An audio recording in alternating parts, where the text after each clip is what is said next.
ជំរាបសួរនិងសួស្តីទៅដល់បងប្អូនទាំងអស់គ្នានៅក្នុងវីដេអូនេះយើងសិក្សាបន្តទៀតមកដល់ចំណុចទី4ដែលយើងនឹងនិយាយតាក់ទងជាមួយនឹង data transformation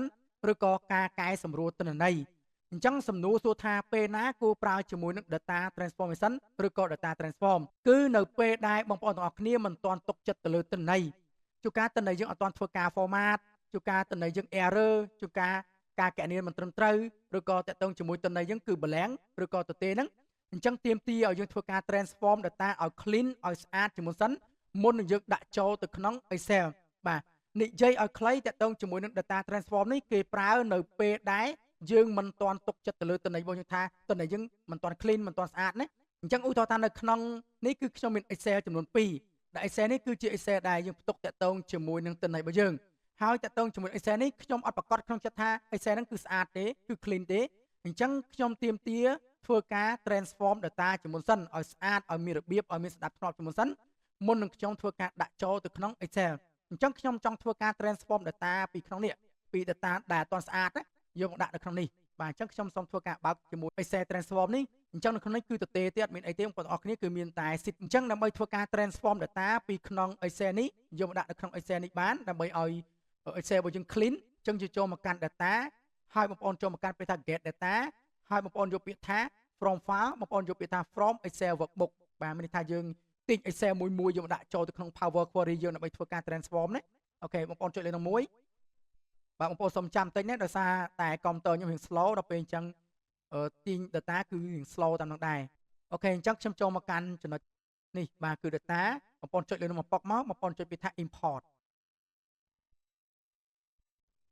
អូខេអញ្ចឹងបងប្អូននឹងឃើញពាក្យថា navigator ហើយ navigator នេះនៅខាងក្រោមនេះគឺមានតាក់ទងជាមួយនឹងឈ្មោះ sheet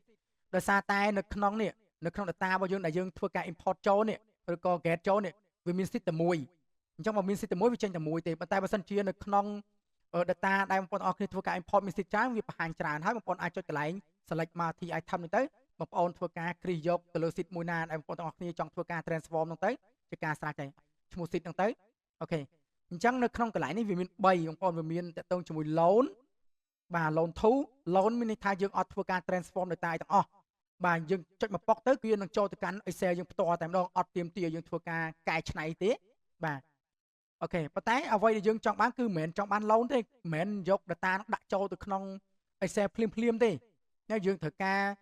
កែសម្រួលតន័យហ្នឹងជួនកាលតន័យហ្នឹងវាប្រឡែងវាអីចឹងវាអត់ទាន់ format អត់ទាន់អីចឹងយើងទាមទារយើងធ្វើការកែច្នៃឬក៏កែសម្រួលអញ្ចឹងបងប្អូនយកពាក្យថា transform data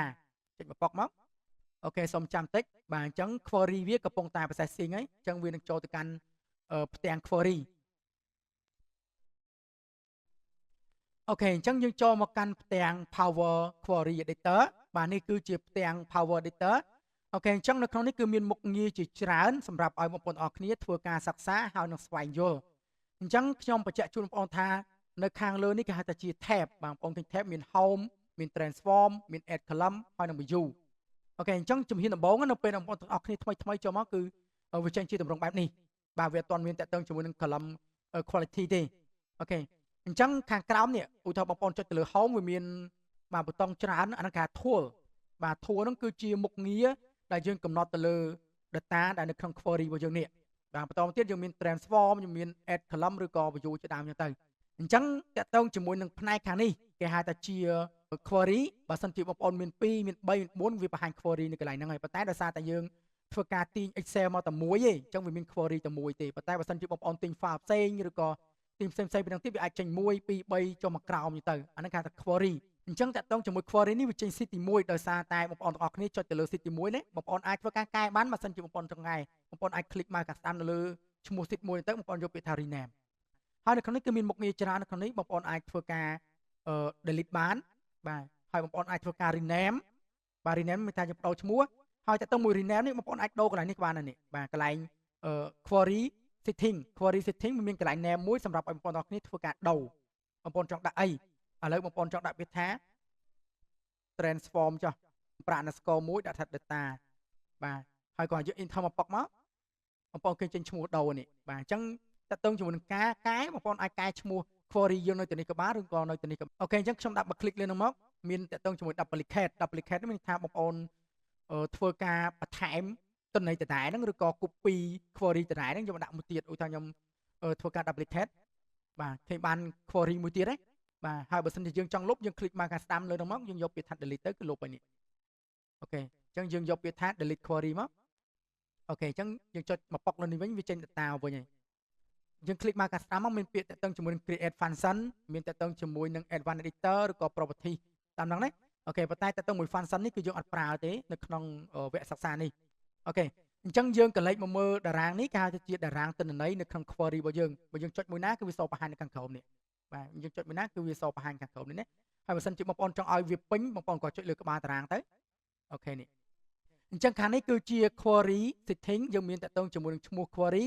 ហើយខាងក្រោមនេះគេហៅថាជា apply step អ្វីទៅជា apply step apply step ហ្នឹងគឺចង់សំដៅទៅលើនៅពេលដែលបងប្អូនទាំងអស់គ្នាធ្វើសកម្មភាពអីមួយនៅលើ query របស់យើងនេះគឺវានឹងសបង្ហាញនៅកន្លែងហ្នឹងហើយអញ្ចឹងបញ្ជាក់ជូនបងប្អូនទាំងអស់គ្នាថានៅក្នុង query អត់មាន control z ទេបាទធ្វើទៅហើយគឺទៅហើយអត់ធ្វើការ break ត្រឡប់មកវិញបានទេអញ្ចឹងសំណួរសួរថាតើធ្វើមិនបានអាច break ត្រឡប់មកវិញបានគឺកន្លែងនេះកន្លែង apply step នេះឧទាហរណ៍បើសិនជាបងប្អូនកែទៅលើអីមួយទៅបងប្អូនចុចខ្វែងទៅគឺវានឹងអញ្ចឹងកន្លែងនេះបើសិនជាបងប្អូនធ្វើសកម្មភាពអីមួយនៅលើ query របស់យើងនេះចង់ចុចទៅលើ tool ណាមួយបាទចង់ធ្វើការកែតម្រង់អីណាមួយនៅលើហ្នឹងគឺវានឹងធ្វើការបាទ load តាក់ទងជាមួយ history តាក់ទងជាមួយនឹងការកែនេះយើងឬក៏ការកំណត់មុខងារយើងនៅក្នុងហ្នឹងតែម្ដងអញ្ចឹងយើងចូលមកដល់ការកំណត់ផ្ទាល់នៅលើ query របស់យើងនេះទាំង query នេះអញ្ចឹងនៅក្នុងការកំណត់នៅលើក្បាលនេះគឺមាន3បងប្អូនទាំងអស់គ្នាមាននៅផ្នែកខាងឆ្វេងមួយបាទបងប្អូនចុចទៅលើផ្នែកខាងឆ្វេងទៅបងប្អូនចុចកន្លែងក្បាលតារាងណាមួយក្បាលណាគ្រាន់តែក្បាលតារាងខ្លះវាចេញ1 2 3ក្បាលតារាងខ្លះវាចេញជាប្រអប់ហើយក្បាលតារាងខ្លះវាចេញជា ABC អញ្ចឹងបងប្អូនអាចកំណត់ថាបើសិនជាចេញកន្លែងខាងឆ្វេងនេះ1 2 3មានថាទិន្នន័យយើងគឺជាលេខបើចេញតាក់ទងជាមួយនឹងប្រអប់នេះមានថាវាអាចទិន្នន័យនឹងជា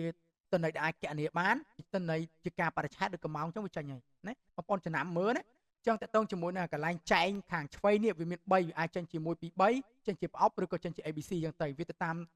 តំណែងបងប្អូនទាំងអស់គ្នាណាឧទាហរណ៍ជួរទី1នេះជាលេខទៅអត់បើជាលេខវាចេញ1 2 3ជួរទី2នេះចេញជាប្រអប់នេះដោយសារតែតំណែងយើងជាការបរិច្ឆេទហើយជួរទី3នេះជា text នេះបាទវាចេញ ABC នេះអានេះក៏ ABC ដែរជាឈ្មោះនេះអានេះក៏ ABC ដែរអូខេអញ្ចឹងការកំណត់មាន3នៅលើក្បាលហ្នឹងបងប្អូនចុចនេះមកប៉ុកមកបងប្អូនឃើញតកតងជាមួយនឹងការកំណត់នេះបាទយើងមានច្រើនហើយការកំណត់នៅខាងឆ្វេងនេះគឺចង់សំដៅទៅលើការ format ទិន្នន័យបងប្អូនចង់ format ទៅលើគេចង់ format ទៅលើ decimal currency whole number percentage អីជាដើមហើយបើសិនជាបងប្អូនចុចនៅកន្លែង ABC វិញបាទបងប្អូនក៏មានការកំណត់ស្តៀងគ្នាដែរមានអីខុសគ្នាទេបាទឧទាហរណ៍ថានៅក្នុងជួរនេះខ្ញុំចង់ធ្វើការ format ទៅលើជួរ total របស់ខ្ញុំនេះ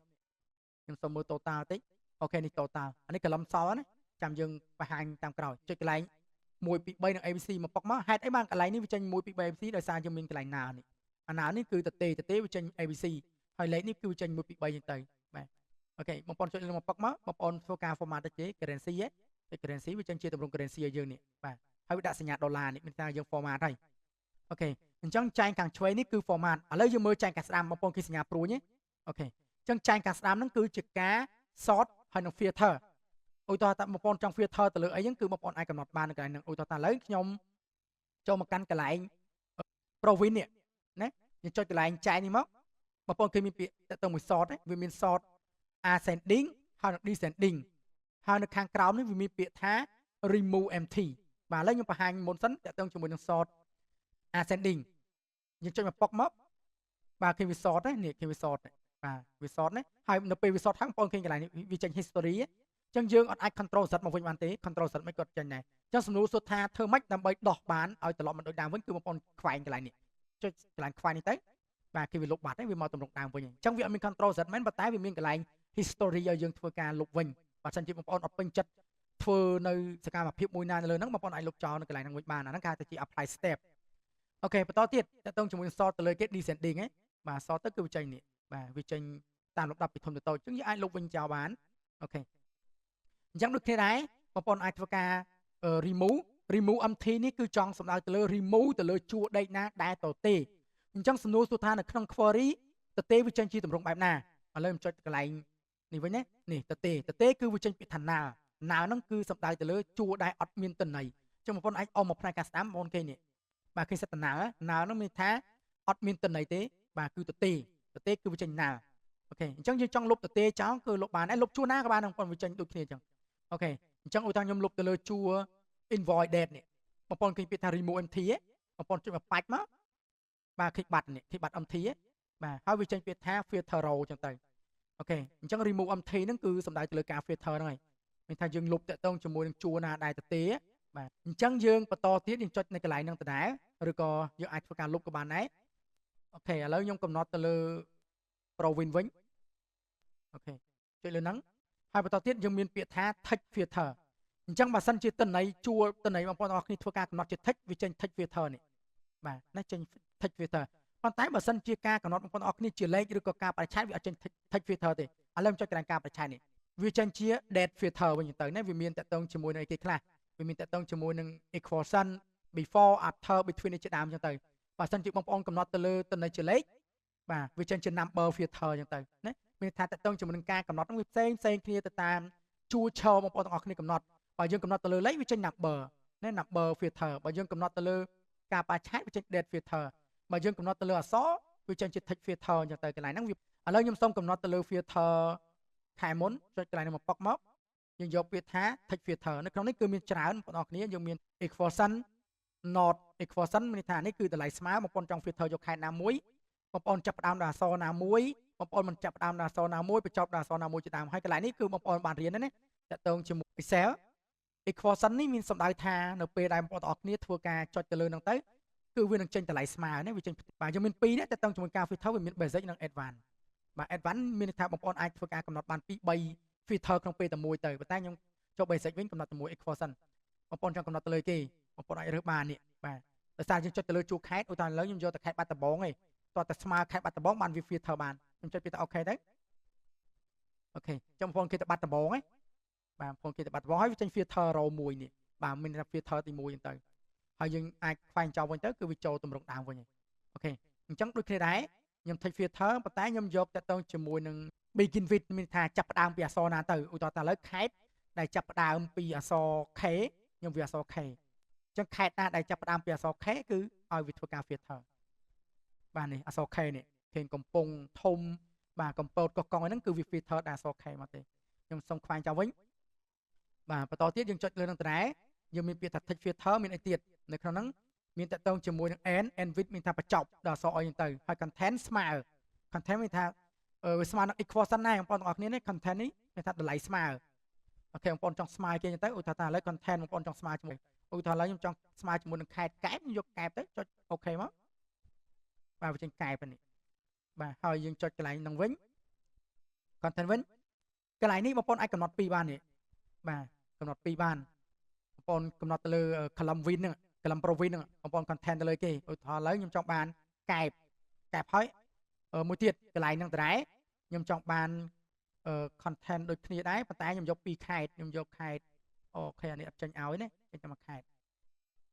អានេះយកដូរវិញឧទាហរណ៍ខ្ញុំដូរយកខេត្តហ្នឹងហើយខ្ញុំឲ្យចេញទៅលើ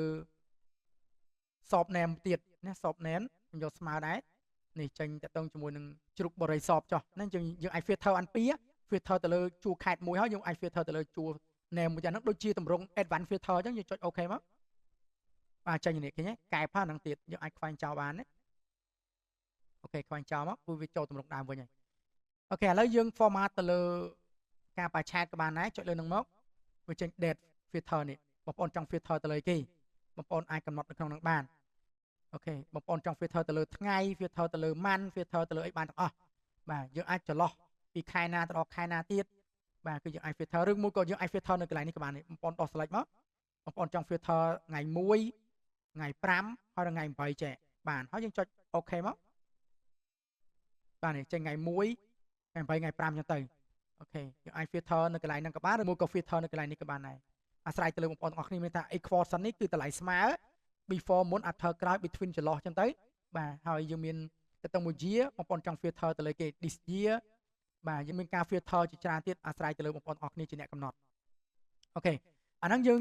ចូលដល់ទី2ឥឡូវយើងចូលដល់មួយទៀតតកតងជាមួយនឹងការកំណត់ទី3លើក្បាលតារាងហ្នឹងដែរប៉ុន្តែយើងអត់ចុចនៅខាងឆ្វេងហើយយើងក៏អត់ចុចនៅខាងស្ដាំដែរគឺយើងចុចទៅលើក្បាលតារាងហ្នឹង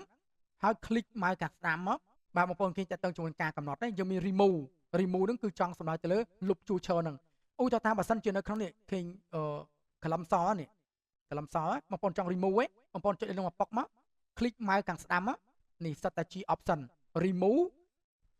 បាទ click បាត់ហ្នឹងចុចលើមកប៉ុកទៀតមកបាទ remove ទៀតមកអូខេអាហ្នឹងបងប្អូនអាច remove បានប៉ុន្តែយើងមាន remove មួយទៀតនេះ remove other column មានន័យថាបើសិនជាយើង remove other column អា column ផ្សេងទៀតគឺលុបចោលទាំងអស់ណា column ផ្សេងទៀតគឺលុបចោលទាំងអស់ទុកតែ column ដែលយើង select ហ្នឹងទេអាហ្នឹងគេហៅថាជា remove other column លុប column ផ្សេងចោលបើសិនជាយើងចង់លុបច្រើនយើងគ្រាន់តែចុចអាហ្នឹងមកប៉ុកមកបាទចុច control ជាប់ចុចនៅលើក្បាលតារាង column ទី13មកប៉ុកទៀតមកចុចទៅលើ column ក្បាលតារាងទី14មកប៉ុកទៀតមកបាទហើយយើង click មកខាងស្ដាំយើងយកពាក្យថា delete column បាទទៅណា click អស់សល់បន្តតទេអូខេអញ្ចឹងយើង click មកខាងស្ដាំទៀតមក click ទៅលើជួរមួយណាក៏បានដែរយើងយកអីគេ duplicate column duplicate column នេះគឺចង់សំដៅទៅលើបន្ថែម column មួយទៀតឲ្យដូចនឹង column ចាស់របស់យើងឧទាហរណ៍ឥឡូវខ្ញុំ duplicate ទៅលើ price ទេបាទអូខេគេបញ្ចេញ price មួយទៀតទេដែលជា price copy ហើយតំណែងនេះគឺដូចគ្នាដែរអានេះគេ duplicate យើងធ្វើការ delete ចោលវិញមកអូខេនៅក្នុងនោះមានអីទៀត click មកខាងស្ដាំមកមានតកតងជាមួយនឹង change type បងប្អូនចង់ change ទេបាទចង់ change តកតងជាមួយនឹងការ format ហ្នឹងគេហៅថាជាទម្រង់ការ format ណាបាទបងប្អូនអាច change ហើយ transform បងប្អូនអាចធ្វើការ transform បានបាទហើយតកតងជាមួយនឹង refresh value បងប្អូនអាចធ្វើការកែបានឧទាហរណ៍នៅក្នុងឈ្មោះរបស់យើងនេះ